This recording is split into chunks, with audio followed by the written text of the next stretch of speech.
هتكلم معاكم النهارده عن دوره الكتاكيت الساسو زي ما وعدتكم في فيديو الشورتس. وكمان عايزه اقول لكم ان دوره الساسو ده فراخ تسمين زيها زي الفراخ البيضاء بالظبط. يعني اي حاجه هقولها في الاستقبال او في التربيه او في طريقه التحضير والتحصينات اللازمه والفرشه وتظبيط المكان هينطبق كله على الابيض. طب يا ام احمد ينفع الابيض نربيه بالمنظر اللي انت شايفاه ده؟ بصوا، كان عندي في اليوم ده الجو حر نار ومفرهدين وانا بربيهم في بلكونه، ففتحت لهم شويه كده وانا قاعده قصادهم وقت التصوير. لكن غير كده طبعا هم من جوه في المكان اللي جوه فايه هم طالعين كده فرحانين. لكن التربيه طبعا اول حاجه لازم تكوني مظبطه المكان قبل وصول الكتاكيت بالنشاره وبالعلافات ومجهزه المكان كويس ومظبطه درجه حرارتك على 32. دي درجه الحراره اللي بنستقبل عليها فراخ التسمين سواء ابيض او ساسو.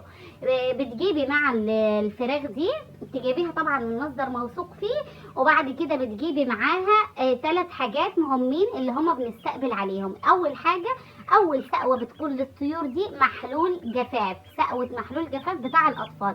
مفيش محلول جفاف، عسل اسمر، يعني بنحط كيس محلول الجفاف على لتر الميه بتستقبليهم عليه. بتحطي لهم كده الموضوع ده لمده كده 8 ساعات او حاجه، يعني من 6 ل 8 ساعات بالظبط. بعد كده بتكوني جايبه طبعا الكتاكيت دي بتيجي معاكي من سكه سفر بعيده او من مكان بعيد، فانت مش ضامنه هل هم حملوا ميكروب فيهم ميكروب، فانت مش لسه هتستني لما يظهر عليهم اعراض.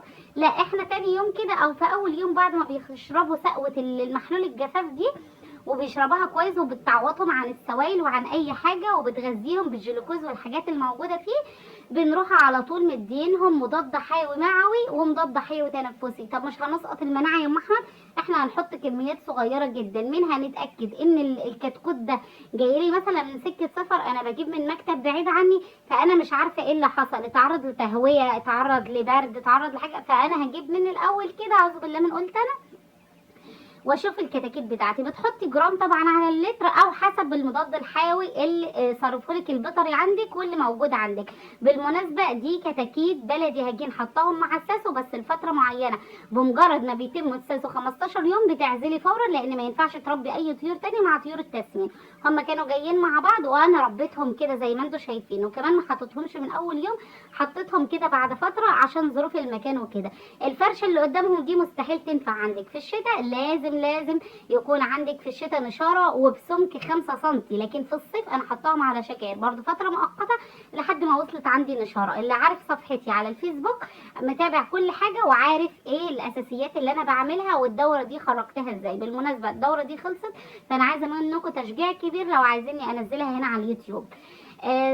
طبعا هرجع تاني واقول الاستقبال زي ما قلنا على نشاره والعلافات والسقايات تكون جاهزه، والاستقبال زي ما قلت حطينا المضاد حيوي. بتبداي بقى بعد كده عندك من تاني يوم لحد 5 يوم بقى احماض امينيه والف د 3 ه اللي هو فيتامينات وحاجات برضو بتجيبيها من البيطري اللي عندك. مش هقول انواع معينه لان انت ممكن ما يكونش متوفر عندك النوع اللي انا هقوله، فانت شوفي تقولي له عايزه احماض امينيه وتقولي له عايزه الف د 3 ه اللي هو رافع مناعه وفيتامينات. بتستمر بيهم بقى كده لحد ما يكملوا معاكي اسبوع على خير ان شاء الله.